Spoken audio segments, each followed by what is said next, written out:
E aí, meu amigo escanteado, você já sabe, aqui é o Danilo e hoje eu tô de volta para falar com vocês sobre a história do futebol. E hoje a gente viaja 35 anos no passado, para 1986, para falar de Champions League, ou melhor, naquela época, Taça dos Campeões. Hoje a gente vai relembrar aquele que a gente considera o título mais improvável da história da Champions League. Naquele ano, o Steaua Bucareste, da Romênia, levantou a orelhuda. Então, sem mais delongas, bora conhecer essa história. Antes da gente começar de fato essa história, vamos conhecer melhor o nosso protagonista, o Steaua Bucareste. O time romeno nasce lá em 1947, quando ele é criado pelo exército da Romênia. E ele não nasce com esse nome, Steaua Bucareste. O primeiro nome dele é ASA Bucareste. Hoje em dia ele chama FC SB SA. Sim, ele é um time SA, um time com uma gestão diferente, mais voltada para o business, mas essa não é a nossa conversa de hoje. Além de ter trocado de nome algumas vezes, eles também trocaram de uniforme e de escudo algumas. Uma curiosidade para vocês saberem, quando o time nasce, lá na década de 40, o escudo do time tinha uma estrela vermelha. Isso porque naquela época, a Romênia era um regime comunista. Apesar de ter trocado de uniforme algumas vezes, as cores sempre foram as mesmas, o azul e o vermelho. Mas, curiosidade importante, extremamente interessante, a única vez em toda a sua história que o Steaua não jogou de azul e vermelho, as cores bases do time, foi na partida mais importante da história do clube, exatamente na final dessa Champions que a gente vai falar aqui hoje, diante do Barcelona. A razão é clara, o Barcelona também joga de azul e vermelho, e como o Barcelona era mandante, para não confundir os uniformes, o Steaua usou o branco, abandonou o vermelho e o azul pela única vez em toda a sua história. Nada melhor pra gente ficar mais íntimo do Steaua Bucareste do que a gente saber quem são os rivais dele lá na Romênia. Bom, os principais rivais são o Rapid Bucareste e o Dinamo Bucareste. Diante do Dinamo, o Steaua faz o maior clássico da Romênia, já que são os dois maiores clubes. Para você ter uma ideia, dos últimos 26 campeonatos nacionais, 23 ficaram ou com o Dinamo ou com o Steaua. Esse clássico também é bastante conhecido por causar muita violência. Se você pesquisar aí, você vai achar uma série de jogos que acabaram com quebra-pau entre Steaua e Dinamo. E nessa primeira década de vivência do Steaua Bucareste, a década de 50, o time já vai ir muito bem, vai ganhar 3 ligas nacionais e 2 copas. Mas depois o time vai ter uma pequena queda, isso porque nas duas próximas décadas, em 60 e em 70, o time vai conseguir só ganhar 2 ligas. Por outro lado, vai ficar conhecido como o Rei de Copas da Romênia, já que vai levar 9 Copas Romenas nesse período. Ainda durante esse período, mais um fato importante, lá em 1974, o Steaua vai inaugurar o Estádio Guencheia, que é onde vai jogar a maior parte de sua história. Mas não jogará lá durante muito tempo, isso porque desde 2018 eles estão esperando ficar pronto o Estádio Steaua, que é um estádio mais moderno, que está sendo construído por clube e será o estádio oficial do Steaua logo no futuro. Agora que a gente já conhece o protagonista maior da nossa história, que é o clube, vamos falar de outros personagens que tem nessa história, no caso, os jogadores. Você já deve imaginar que aquele time do Steaua não era um favoritaço, isso porque o futebol romeno não é dos mais relevantes e nunca foi. A gente pode até lembrar da década de 90, quando a Romênia até foi um pouquinho relevante, mas naquele momento ali, no finalzinho da década de 80, não era de fato relevante o futebol romeno, tanto que eles ficam de fora da Copa de 1986. Um dos personagens que não tem como a gente não resgatar daquele título é o Aymeric Lanet, que era o técnico, até porque ele comandou aqueles jogadores até a taça, até a orelhuda. O Aymeric Lanet, ele era volante quando ele era jogador e como técnico realmente fez história e se tornou ídolo do Steaua. Além do título continental que a gente vai comentar hoje, ele ainda conseguiu 5 ligas e 3 copas com o azul e o vermelho. Agora, de fato, entrando em campo, a gente tem que começar pelo líbero Belo Dedić, ele que gostava muito de títulos improváveis de Champions. Isso porque, depois de ser um dos líderes nesse título do Steaua, lá em 1991 ele faria parte do elenco do Estrela Vermelha, que conquistou a Champions League. Saindo do sistema defensivo e já chegando no meio de campo, a gente tem que falar dos cérebros daquela equipe, que eram Bologna e Stoica. O Stoica, por sinal, é o jogador na história que mais vestiu a camisa do Steaua. Ele era também capitão daquela equipe, mas ele não pôde levantar a taça diante do Barcelona. Isso porque ele tomou 3 cartões amarelos e acabou ficando de fora da final. Então quem levanta a taça é o lateral direito Jovan, outro dos líderes daquela equipe. E finalmente chegamos ao nosso sistema ofensivo, onde vamos mencionar 2 nomes que você vai ouvir bastante durante esse vídeo. Vamos falar de Lakatos e Piturka.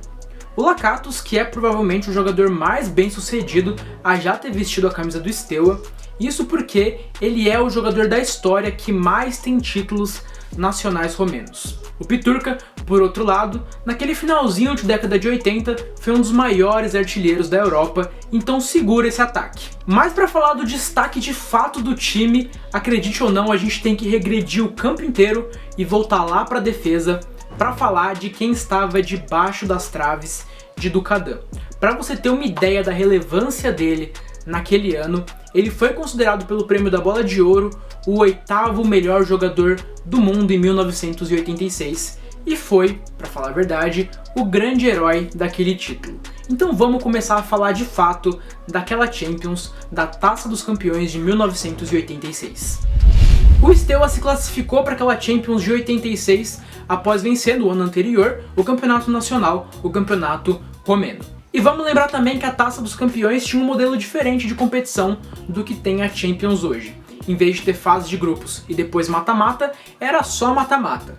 O continente era muito menos integrado, então também tinha menos times.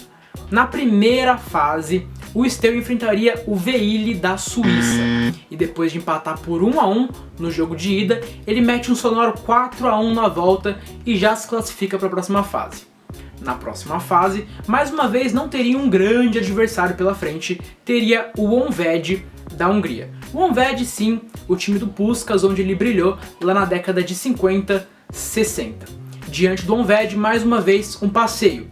Depois de perder lá na Hungria por 1-0, outro 4-1 lá em Budapeste. Já nas quartas de finais, a parada seria mais dura, não porque teria um grande adversário pela frente, seria o Kuissi da Finlândia, mas porque os jogos seriam extremamente pegados.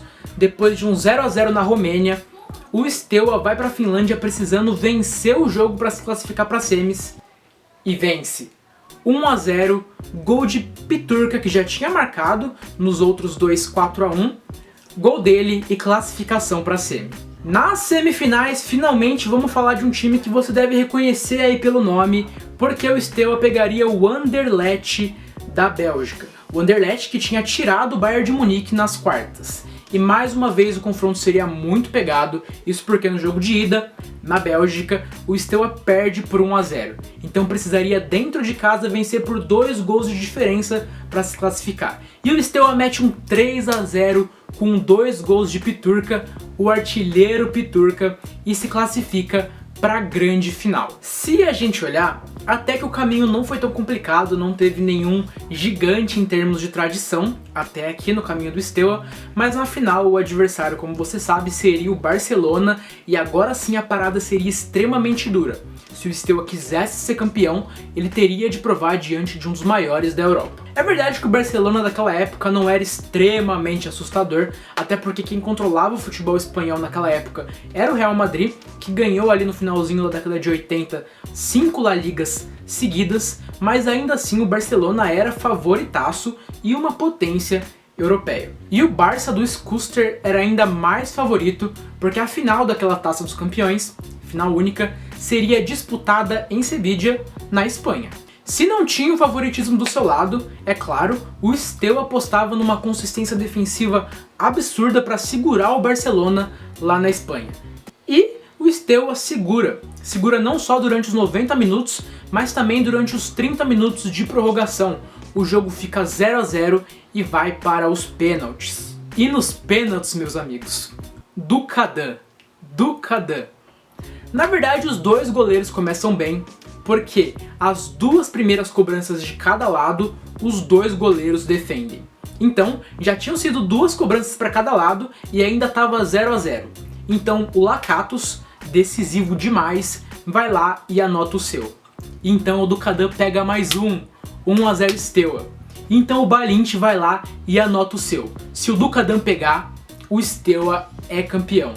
E o Dukadan pega. Ele pega 4 pênaltis e o Steaua é campeão, o primeiro time do leste europeu a ser campeão da Taça dos Campeões da Champions. E aí, festa absoluta em Sevilla, festa absoluta na Romênia, e o Steaua não pararia por aí. Depois desse momento, o Steaua continuaria como um time até que relevante no continente europeu, e a gente vai dar esse epílogo para vocês aqui. Vamos falar do que aconteceu com o Steaua depois desse título. Como o Steaua não queria parar lá em 1986 e queria continuar no topo, ele começa a fazer algumas contratações, começa a garimpar ali o território romeno e o leste europeu. E numa dessas eles contratam George Hagi, que seria um dos grandes jogadores do futebol romeno e da história do Steaua. E com a chegada do Hagi e a manutenção de alguns jogadores daquele time campeão, o time faria 4 anos sensacionais entre 86 e 89. O time marcaria um recorde absurdo, ficando 104 jogos invictos, que é até hoje o maior tempo que um time europeu ficou sem perder partidas. E é claro que isso renderia títulos. O time ganha 4 ligas romenas e 4 copas romenas nesse período. E o time ainda se mantém relevante em nível internacional, isso porque lá em 86 e 87, jogando a Supercopa Europeia, o time ganha mais uma taça, quando vence por 1 a 0 o Dinamo de Kiev, e nos anos seguintes, em 87, 88, chega numa semifinal de Champions, e lá em 89 chega na final, quando toma aquele 4 a 0 pro Milan, mas mesmo assim chegou em mais uma final de Champions League, se manteve muito relevante durante esse período. Mas só durante esse período. A Revolução Romena de 1989 e a abertura econômica que rolou naquela época fez com que rolasse um desmanche no Steaua. Os jogadores acabaram distribuídos pelo continente europeu. Além disso, o exército romeno, que foi quem bancou o time nesses anos vitoriosos, vendeu o time para empresários. Mesmo assim, entre 92 e 98, o time conseguiu se manter vitorioso e conquistou um hexacampeonato romeno. No entanto, tudo isso muda lá em 2004, quando Didi Becali, outro empresário, compra o Steaua. O exército, que tinha fundado o Steaua Bucareste lá em 47, não gostava da figura do Becali, então eles entram na justiça para recuperar o clube. Isso dá um processo judicial absurdo que vai desde 2004 até 2017. E no final, a decisão foi de que o exército recuperou os direitos do Steaua e teve o direito de refundar o clube.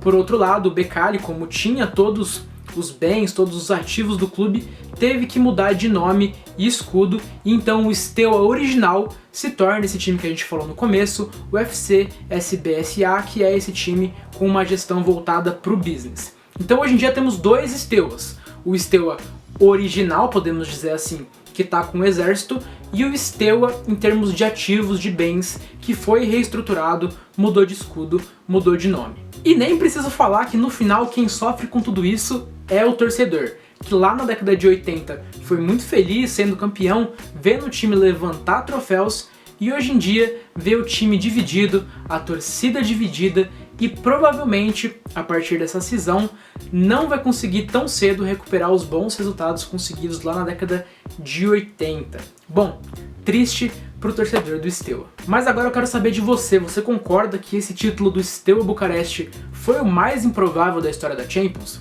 Acho que o do Estrela Vermelha também briga bastante forte. Se você quiser deixar aqui nos comentários, a gente pode trazer essa história pra vocês. Além de deixar aqui nos comentários o que eu acabei de pedir, vou pedir pra você deixar o like se você gostou do vídeo, se inscrever no canal e ativar o sininho pra não perder os nossos próximos uploads. Até a próxima!